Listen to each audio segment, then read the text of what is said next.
Good morning, children. How are you all? Hope all of you are fine. I'm Radhika, your biology teacher. I have been teaching biology to you all, isn't it? So, you all have been watching the videos that we are sending? Okay, very nice. So, I have been teaching the second chapter, that is plant tissues. Okay, in that I had explained about tissues definition and the different types of tissues. Basically, I had explained. So, what is a tissue? A tissue is a group of cells having similar structure and perform similar function.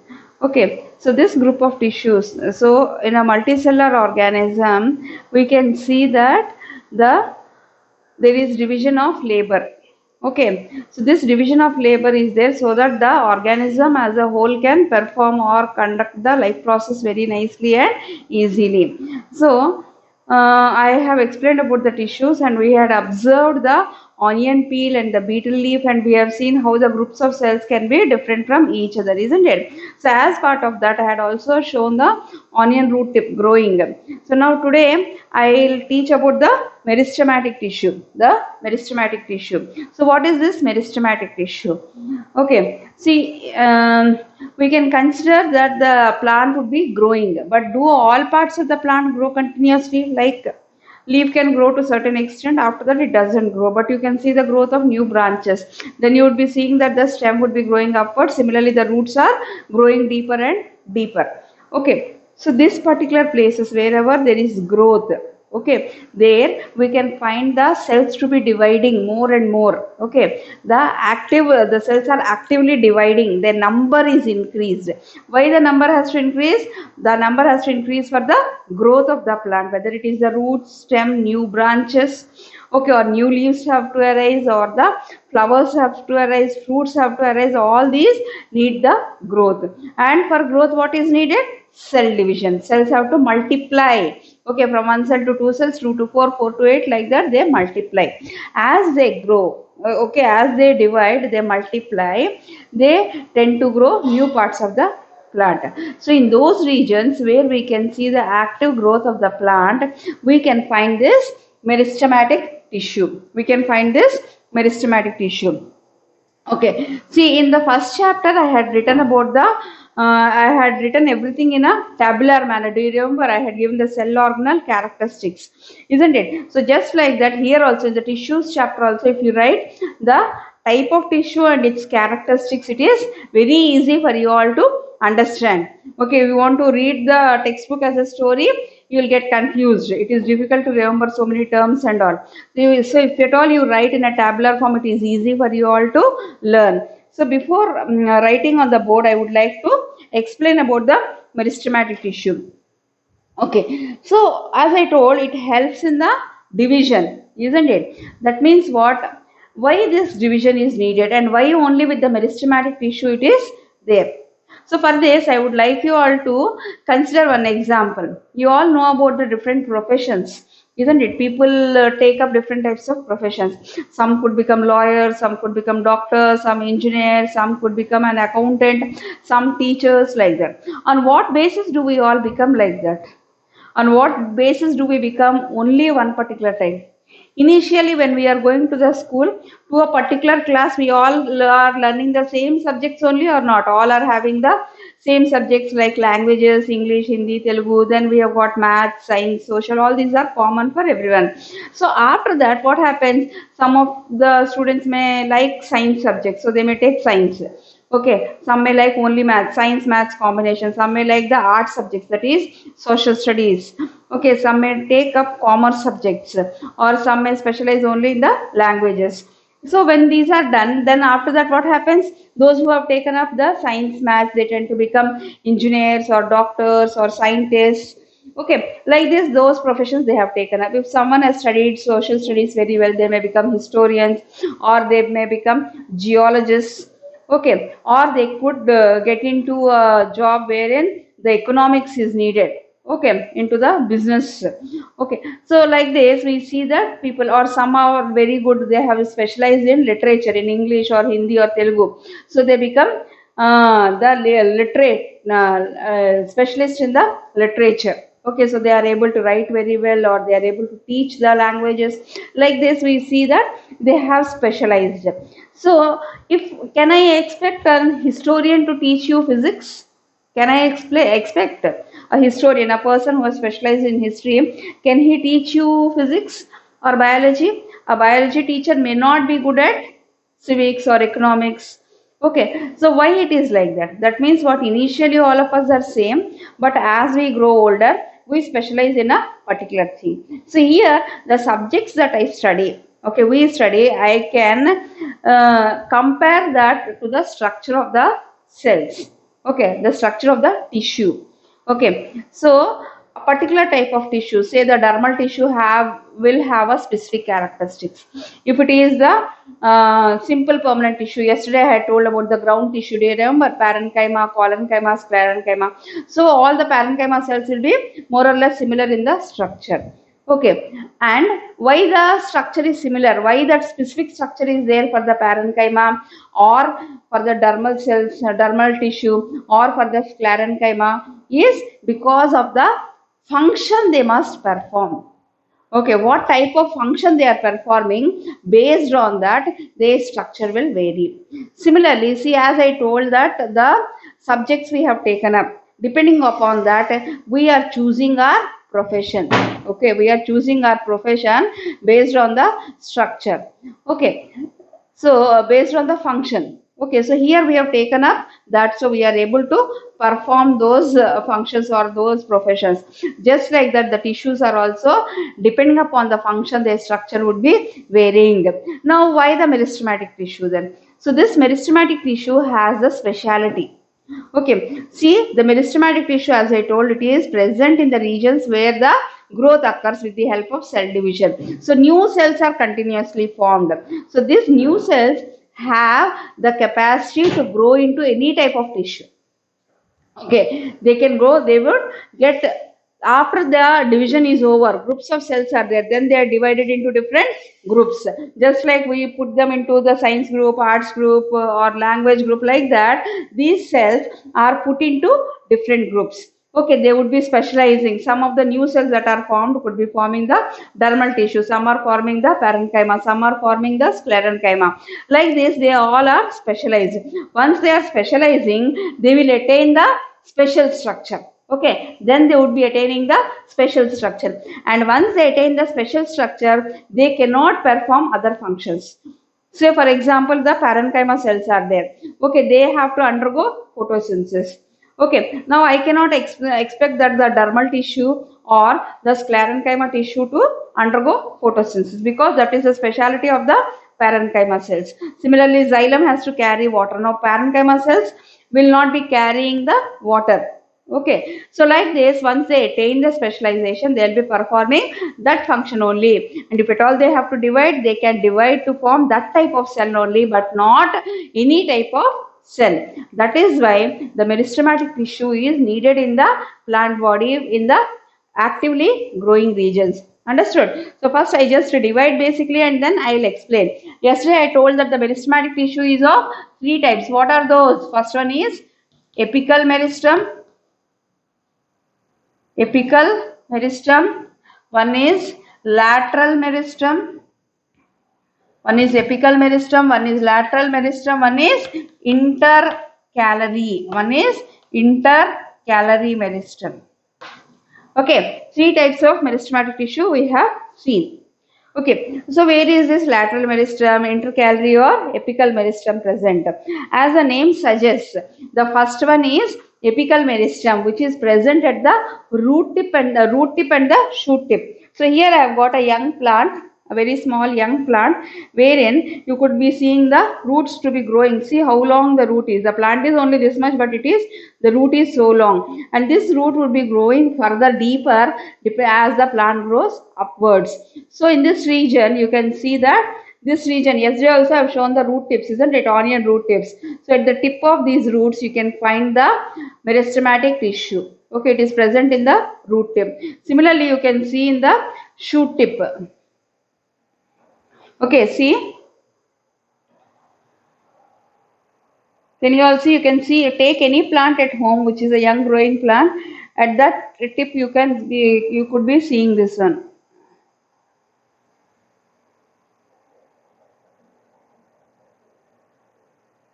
Can you all see? See, I have focused on that. See, at the tip of this you could be finding such a thing.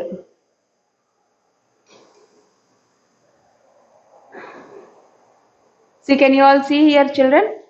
See, in this region you could be finding. See, this is the tip of the stem where I have indicated the pen. Okay, so this is the tip. So here you can see that the tip, the tissue is there which is growing. New leaves to be arising. Okay, small growth of the plant. Okay, further growth, U-shaped growth you could be seeing.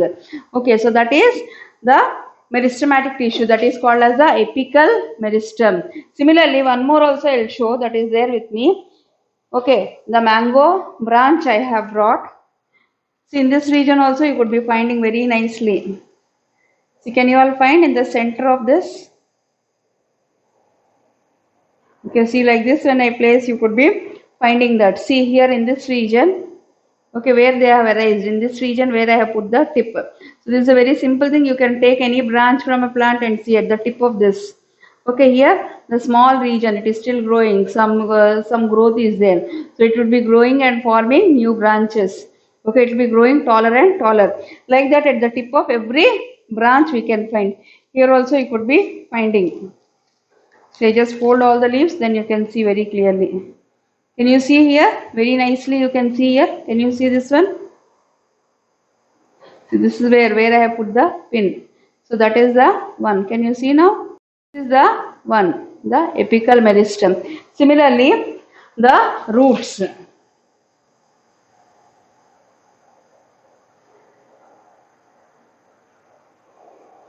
Okay, so that is the apical meristem. So the apical meristem is present in the apical meristem is present at the tip of the root and tip of the shoot. The branches, the stem is called as the shoot. Okay, then it helps in the growth of the plant upwards and the roots downwards. How the cells will be in the apical meristematic? So generally in the meristematic tissue, the cells will be very thin walled. Okay, not only for the growth, they also help for the repair. Any branch we cut, from there we see that new branch again comes after few days, isn't it? So there, that is helping for the repair. Okay, not only for the growth but also for the repair. So they are very thin walled. The cell tissue is very thin walled. We can see a prominent nucleus. Yesterday I also told that wherever there is growth or the cell division, the nucleus is very prominent, showing that there more cell division is occurring, and for that the nucleus is needed. Okay, next one, and there is abundant amount of cytoplasm. So these are the basic characteristics of the meristematic tissue. In that, the apical meristem will also have similar characteristics. Now the next one is in lateral meristem. Okay, that lateral meristem means what? We see that the branch. Okay, the branch or the stem is there. At the lower part of the plant, it is wide. As we go to the higher part, it is thinner. Okay, so why it is wider? Why is it wider at the bottom? Because there is not only the lengthwise growth, there is sidewise growth, or that is called as the growth of the girth. GARTH, girth. Okay, so that means what?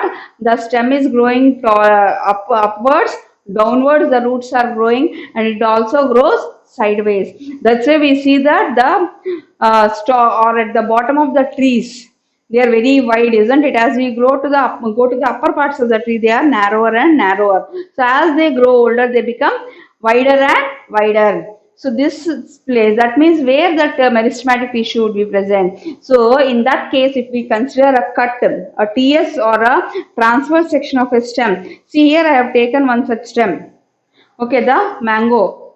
Okay, here you can see that it is wider. But if you compare here, it is narrower. Is it or not? Here it is wider, here it is narrower. Here also it is narrower. Why? Because here it is older. Here it is new. Okay, more recent one. This branch is more recent one. This is an older one. From this older one, the new branches are arising. So as they are arising, Okay, now this one is getting older and older, so sideways also it is growing. So for that, if we take a section, so consider that I just show it like this. See in the center, if this is the circular section of the stem, in the center you will have one ring of tissue. Inside this you have one ring of tissues which act as meristematic tissue. So they would be growing, okay, so that the stem becomes wider and wider.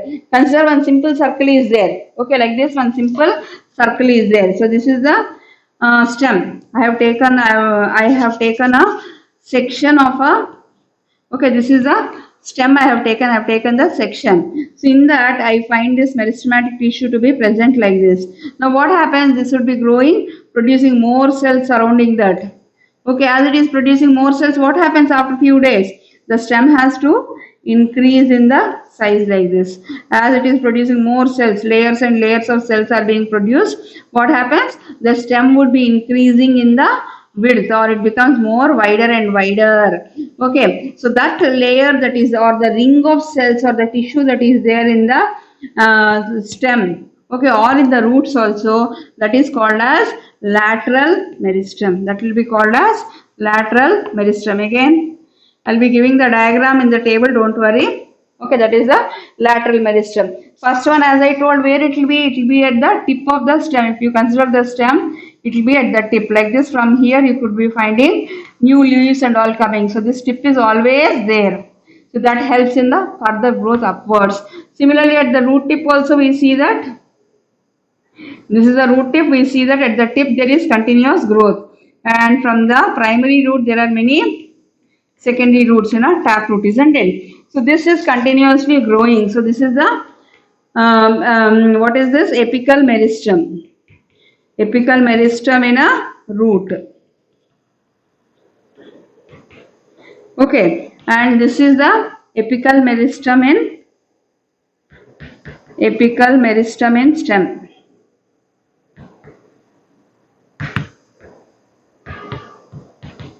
Okay, and this one is the lateral meristem. Now, the third one I'll tell. See what happens. You see that there are certain line kind of things here on the stem. Do you find or not? Okay. See, throughout the stem, do you find the leaves to be coming? Here they don't come, here they don't come. The leaves are coming at a particular point. So if you carefully observe, there is thickness of the stem here in this region. Can you see one line kind of a thing? You can observe carefully. Okay, see, I just focus on that.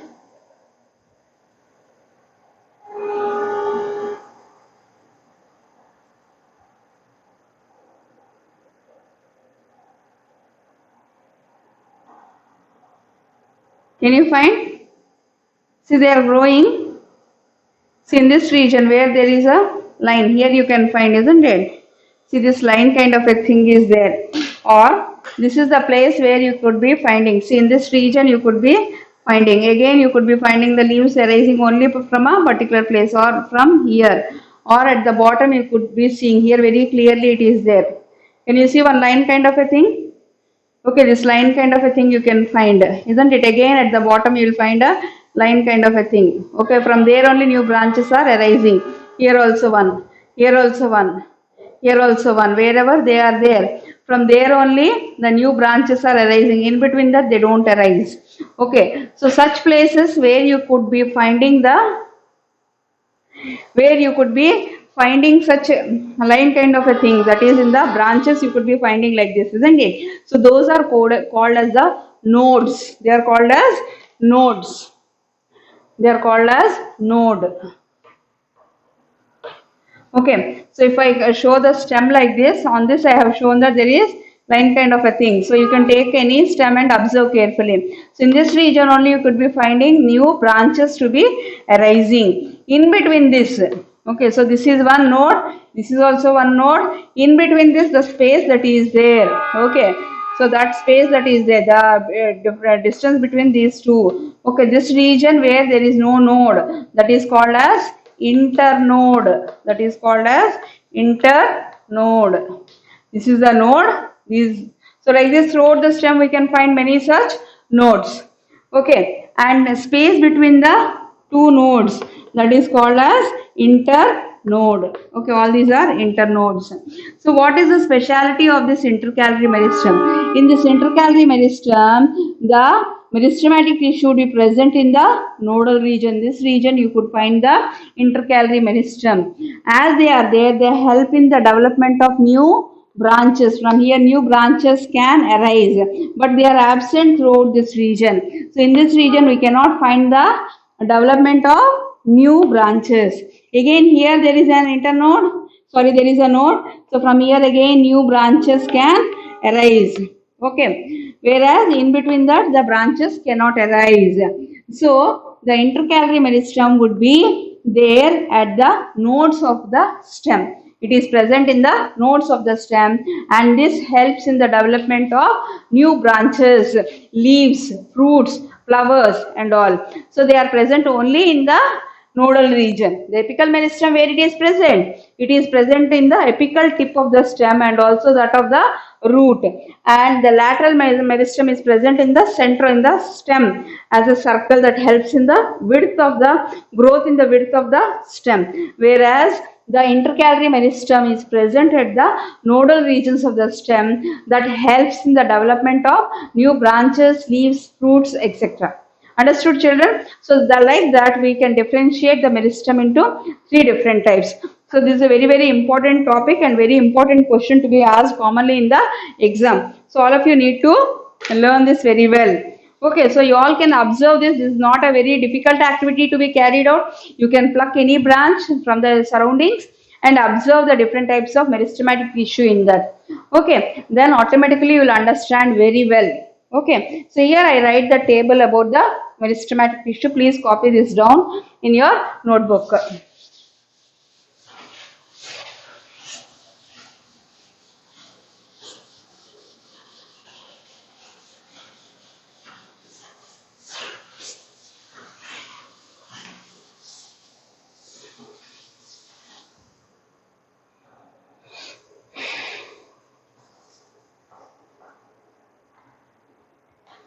You can make a table as I suggested in the first lesson also. The table would be like this. So this is the tissue name. And here these are the characteristics.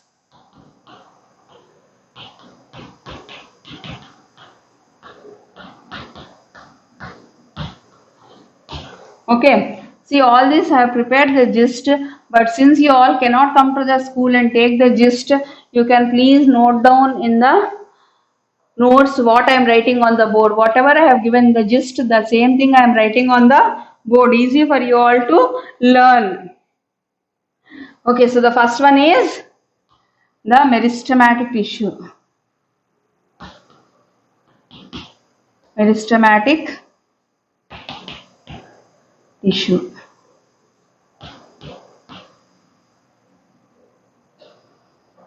This is the meristematic tissue. Here I put an arrow and write the characteristics. What it is? It brings overall growth. It brings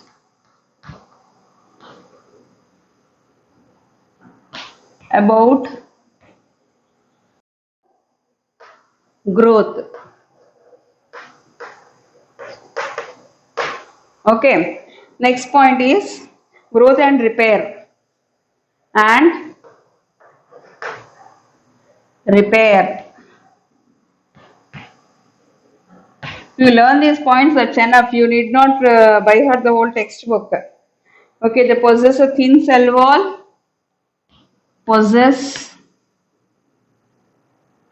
a thin cell wall. Prominent nucleus. Prominent nucleus. Next, abundant cytoplasm. Abundant cytoplasm.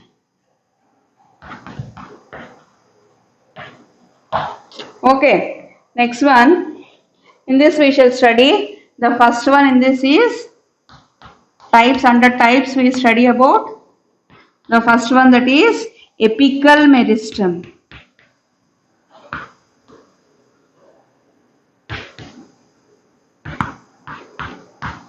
The apical meristem. Okay, it occurs at root and shoot tip. It occurs at root and shoot tip. It occurs at root and shoot tip. Produces growth in stem and root length. Helps in growth of root and shoot length. Okay, so that is about apical meristem. The second one is B.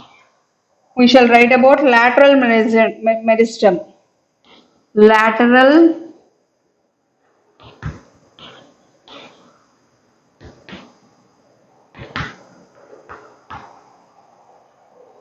it is present around the edges of root and stem. It is present around the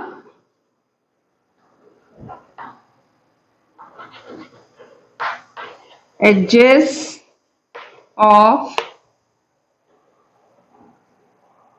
root and stem, root and stem in lateral manner. In lateral manner. That means as a ring I told, no, that only as a in lateral manner.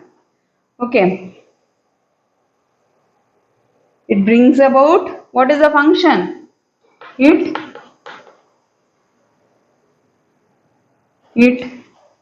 helps in increase in girth. Increase in girth. Girth is nothing but width of the stem. Width of the stem and root. Okay, so that is the lateral meristem. Now the third one is intercalary meristem. Intercalary meristem.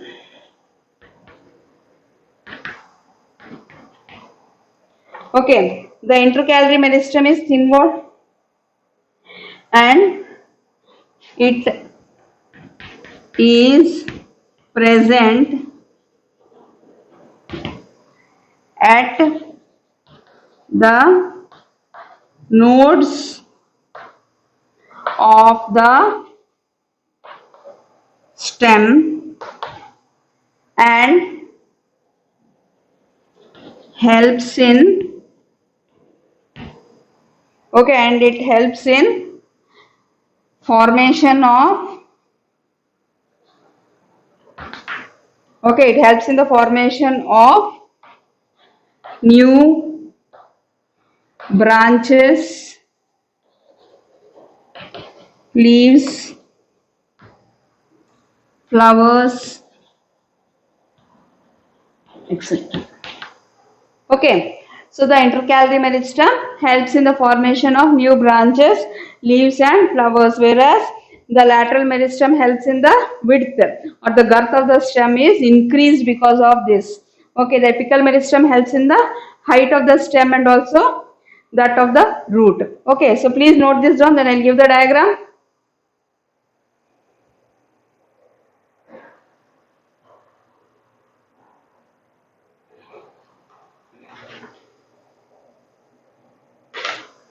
Okay, so you all note this down, then I rub it off and give the diagram.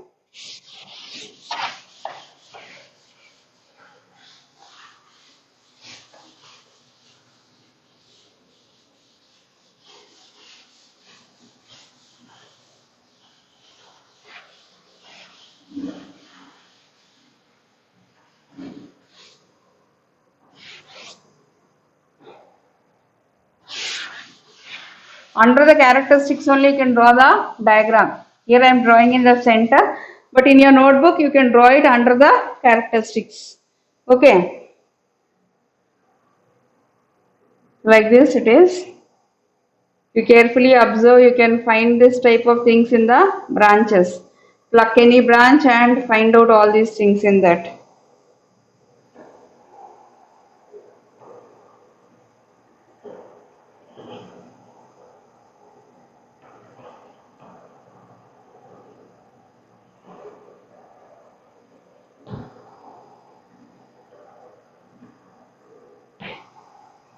Okay, so in this region they are actively dividing, so they are very small and irregular. You can just fill in with the help of any irregular shaped cells. No particular shape is there for now, as they are continuously dividing and they are pressing each other, so that more and more cells could be formed in this region. So just like that you can fill this whole region with the rapidly dividing cells. Okay, so this will form the apical meristem. Like this you could be forming. Then you could be forming from here also. You can see how the new branches are being formed in this region. Okay, sorry children, there is power cut. 1 second, I'll just put on the light. Children, see there was a power disruption, power had gone, so I had stopped in between. I had to stop. Again we shall start. I had been explaining about the diagram of the meristematic tissue, so I have completed the diagram. So please watch here, and I have labeled the diagram also. Here in this what I have drawn, this part is the apical meristem, like I have shown in the mango shoot. Tip of the mango I have shown, isn't it? In the beginning of the video, there you have seen. So that is the apical meristem. Okay, then here you can see, okay, from the this part is wider. So as the plant grows, the lower part becomes wider and wider, because I told that there is a ring of meristematic tissue in the stem. So that region you can see the lateral meristem. And the last part, the third type, that is the intercalary meristem. So this intercalary meristem can be seen here. That means what? From here the new branches can arise like this. Okay, so for that you can see a small area that is having the meristematic tissue. So where this intercalary meristem is present, it is present at the nodes of the stem, isn't it? That helps in the formation of new branches, leaves, fruits, etc. Leaves, flowers, etc. Okay, so that is about intercalary meristem. Lateral meristem helps in the growth of width of the plant or the girth of the plant, whereas the apical meristem helps in the growth of length of the plant. So like this we see that the meristematic tissue helps in the overall growth and repair of the plant parts. Understood children? So this diagram you have to draw, and you all have to write the 3 types of meristematic tissue in your running notes, and please send that picture to me children. Understood? Without fail all of you have to do that. Okay, so for now that's all. So in the next video I shall continue with the next part, that is the dermal tissue and also the ground tissue. Thank you children.